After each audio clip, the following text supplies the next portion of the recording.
Bonjour à tous, vous écoutez We Love Cinéma, bienvenue. Aujourd'hui, c'est Diane Cesbron qui est notre invitée.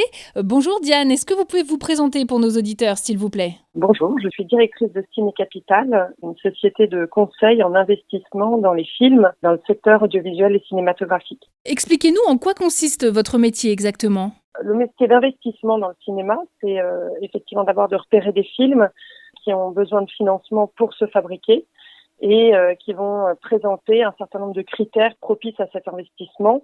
On va les sélectionner sur des critères à la fois artistiques et puis un potentiel commercial qui justifie une position d'investisseur aux côtés des autres partenaires du projet. Notre métier, c'est effectivement de connaître les producteurs, ceux qui fabriquent les films, et ensuite de les sélectionner à travers des comités d'investissement qui vont réunir un certain nombre de professionnels du secteur.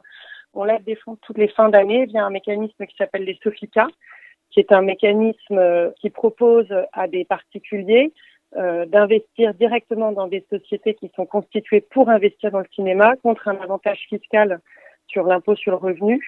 On fait ça à la fois pour des longs métrages, on fait ça aussi pour des séries télé, que ce soit de la fiction, que ce soit de l'animation, que ce soit du documentaire. Et en quoi consiste votre collaboration avec BNP Paribas ? On travaille pour la gestion d'un fonds qui accompagne les nouveaux talents du cinéma et qui a vocation à leur donner à la fois le petit coup de pouce nécessaire pour exister et aussi une visibilité plus grande parce qu'on sait combien il est difficile pour un film de trouver sa place sur le marché. Pour parler de l'actualité, selon vous, quel impact la crise du Covid-19 a-t-elle eu sur le monde du cinéma ?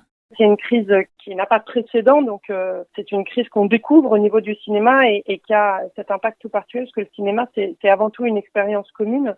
Donc cette crise dont on a encore du mal à identifier toutes les conséquences modifie en tout cas profondément en ce moment la façon dont on envisage de fabriquer des films ou de les voir. Donc évidemment, il faudra mettre en place toutes les bonnes pratiques qui protégeront les équipes qui fabriquent les films. Mais ça doit aussi exister tout en conservant l'émotion des films. Voir des films, c'est aussi une expérience de vivre ensemble. On sait à quel point la salle a son importance pour une comédie. Aujourd'hui, les salles sont fermées. Elles sont fermées encore pour une durée indéterminée. Et donc, se pose la question de tous ces films qui n'ont pas pu sortir, sortiront plus tard. Il ne faudra pas qu'ils sortent tous ensemble, sinon on va avoir un vrai embouteillage et chacun a besoin d'avoir suffisamment d'exposition pour exister. Et au-delà du cinéma seul, vous pensez que cette crise pourrait modifier les habitudes de consommation du public ? Depuis quelques années, on avait effectivement vu que la mode était plutôt à plusieurs écrans et chacun regarde dans des endroits différents des programmes qui lui sont vraiment destinés. Et dans cette période de confinement, on constate que les gens ont beaucoup plus envie de regarder les films tous ensemble. Et on voit à quel point ce sont les programmes, je dirais, intergénérationnels qui marchent sur les grandes chaînes de télé. Les succès des Harry Potter, c'est vraiment une proposition des chaînes qui a beaucoup changé par rapport à ce qu'on avait pu voir dans les grilles de programmes avant. Donc, qu'est-ce qui restera de ces changements d'habitude lorsqu'on va tous reprendre des vies, je dirais, plus classiques ? C'est aussi la vraie question que se posent les professionnels du secteur et quel sera l'impact sur le long terme. La VOD aujourd'hui se propose comme une alternative. Est-ce qu'elle se poursuivra ? C'est une vraie piste, en tout cas, qui est étudiée sérieusement pour un certain nombre de films. Pour revenir à votre activité, comment Ciné Capital s'est organisé et adapté à la crise ? On a réussi à maintenir à la fois une activité d'investissement, donc des comités d'investissement, mais aussi un suivi de tous les projets qui sont en cours et un lien fort avec nos partenaires qui sont les producteurs et les distributeurs qui fabriquent et distribuent les films dans lesquels on a investi. L'impact sera celui, je dirais, économique qui va toucher les films dans lesquels on a investi et qui sera certainement fort. Lorsque le confinement a été décidé, on a 4 tournages qui ont été arrêtés, donc ces films devront reprendre.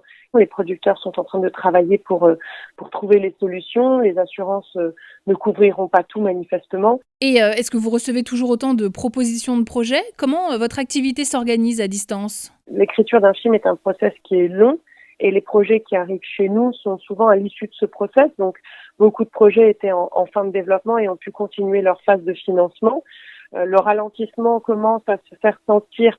Donc effectivement, certaines chaînes ont ralenti leur comité d'investissement.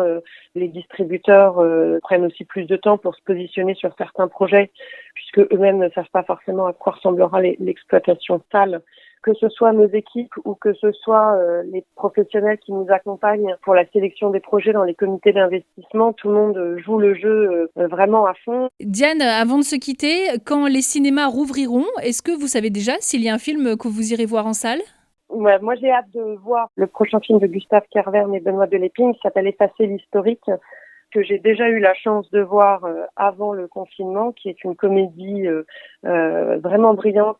C'est l'histoire de 3 personnes qui se sont retrouvées à un moment ou à un autre piégées par ces téléphones, ces ordinateurs, tout ce que le numérique impose au quotidien, et qui vont décider de s'allier pour récupérer leur vie. Et pour ça, ils devront faire face à la grande machine que peut représenter la gestion des données personnelles, souvent très dématérialisées. Eh bien, merci beaucoup, Diane Cesbron, pour avoir partagé ces quelques minutes avec nous. On se retrouve bientôt sur We Love Cinéma. D'ici là, portez-vous bien et prenez soin de vous.